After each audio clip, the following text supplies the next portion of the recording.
Evening, people. Come with me so I can bore the pants off of you. Well, hopefully not. It's too cold to have your pants bored off, I can assure you.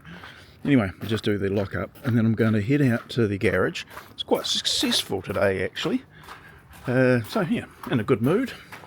I'm in a good mood most of the time, actually.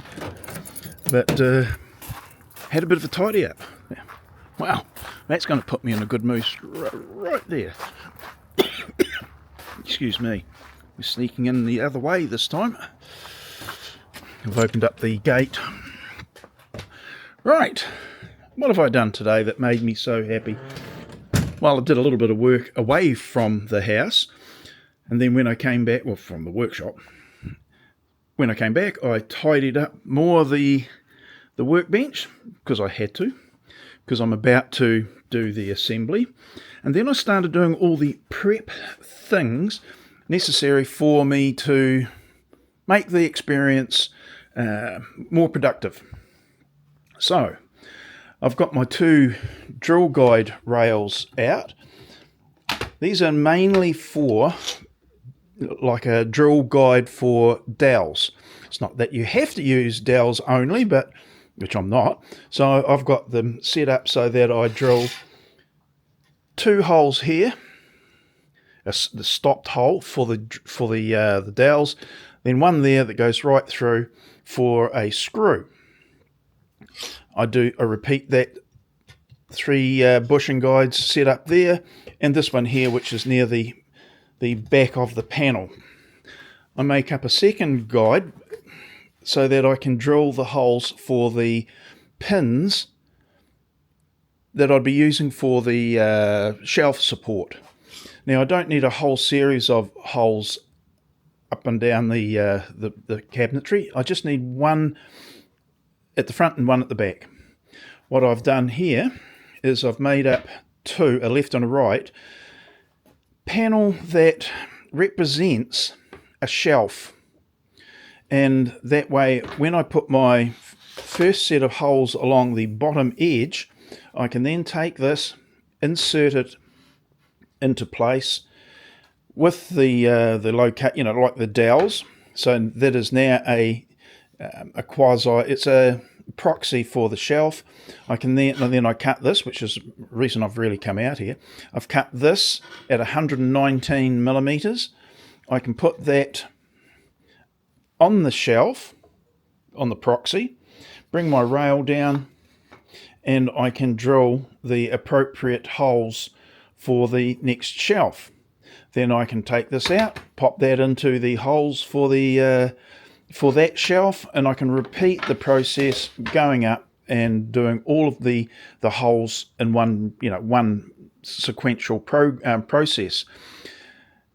Do the same on the other panel, so a mirrored version of it, and then I can start to look at assembling. Yippee. Now I've got two, what would you call them, packers? Yeah, no, packers will do. The first one, with the setup like I'm kind of arranging there with one hand, which is a bit difficult, that makes the inside to inside measurement, so from the bottom of the this point here to the underneath side of the shelf, 150 millimeters. So that's, seems to work out through my maths. So that way, all of my shelves are 150, but by swapping that out and putting this 35mm piece in, I can then bring down the rail, not this one, but will be that one, and then I can do the appropriate holes, which makes that row of holes halfway between the 150 measurement. So that allows me to have a choice of what I have inserted. Down the bottom, it'll be the first couple of rows like this will be 150mm, so that'll take those containers plus the wider, the black and yellow ones over there.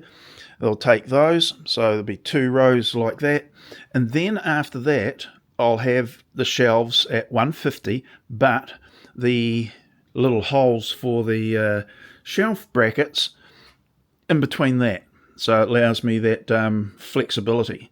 Now, whether I use those shelf brackets or not, well, we'll wait to see. But the holes will be there, and I can choose to use them or not.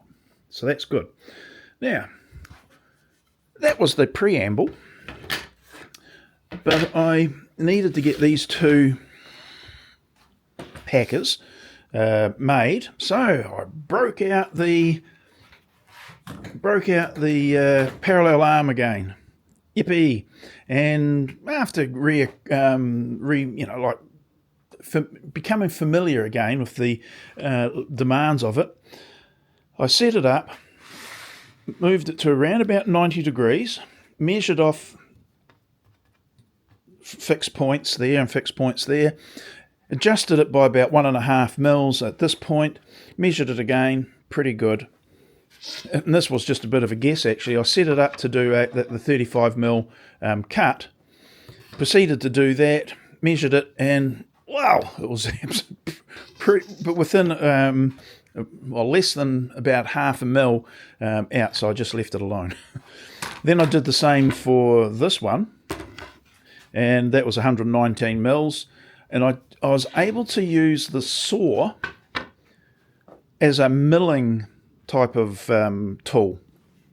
The first cut was a couple of mils oversize, and then I just kept on. Actually, I'll just show you exactly what I'm talking about.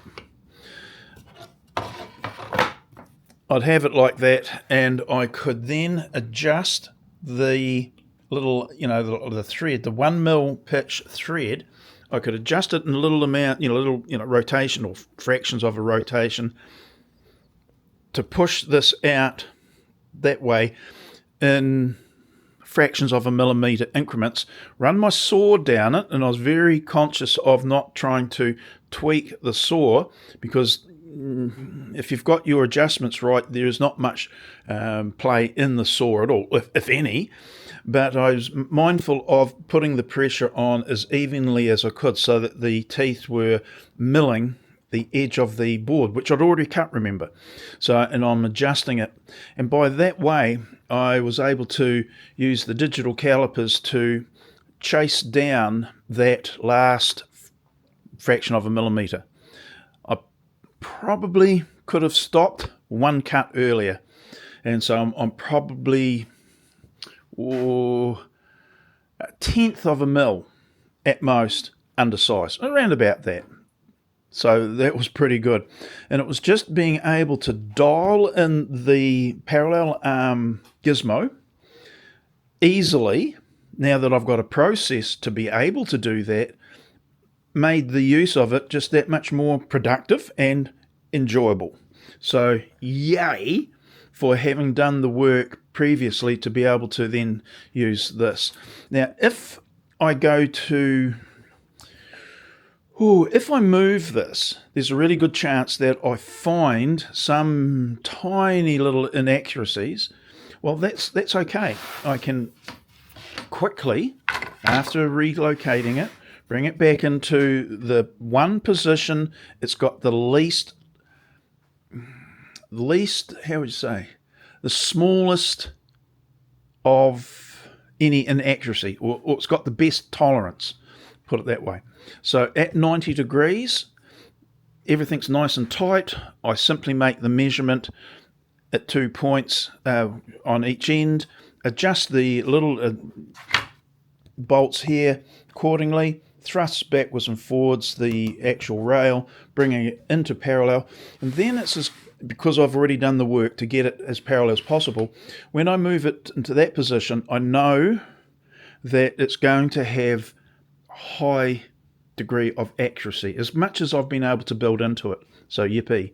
And that turned out to be true too, because as I measured the 3 points along these packer pieces, it was pretty darn good. So yippee. Also, the fact that I'm only swinging the arms around by about 45 degrees means that I'm not getting that cosine error or whatever it is that we've talked about before. One of the people that watched the video made that comment, and they were quite correct. They used the right term for the issue, and that is, if there's any inaccuracy as we move away from 90 degrees and get closer to, like parallel, that cosine error factor will start to raise its ugly little head and then cause problems. So keeping the amount of angle on these arms themselves as close to 90 as we are able to use, all the better for it. So yay. So no, I was just very happy with the outcome of that. I've had the tidy up, starting to look at what panels get used where. Came a little bit more, how would you say, conscious of what panels I can use and where. So, that was that was a good thought. I've got some panels there I was going to put aside for, they're 16mm, not 19. So I'll have to make sure I remember that they are 16 when I go to do the holes for the dowels. Might use those for drawer bottoms. How's that for an idea? Yeah, that might be a good idea.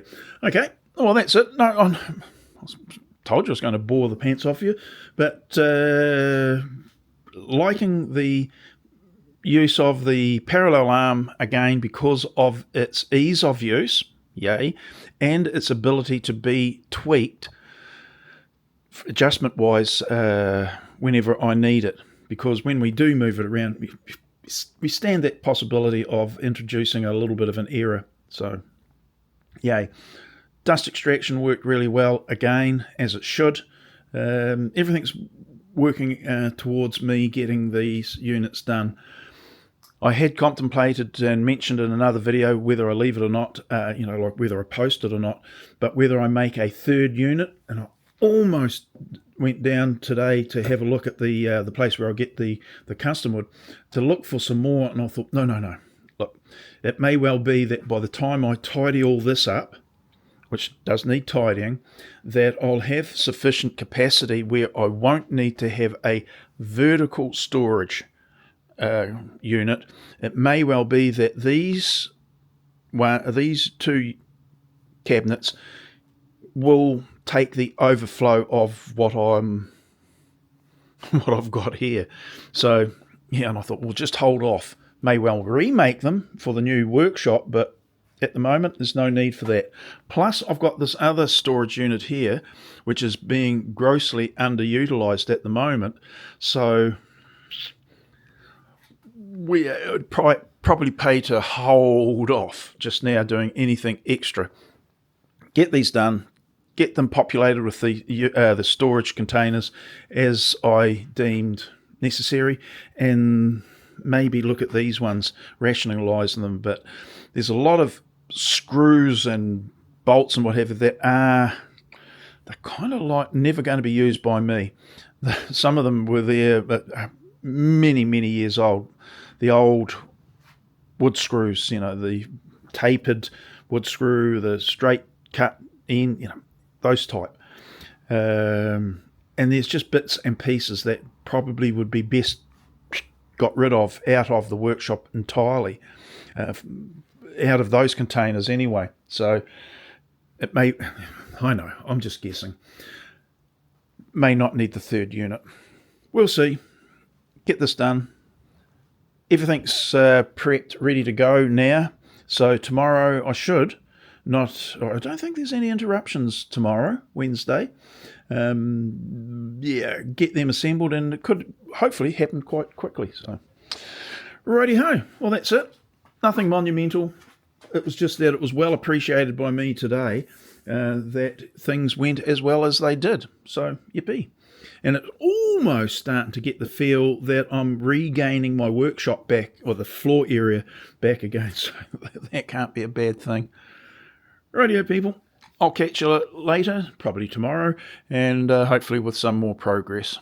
Rightio. See you later now. Bye.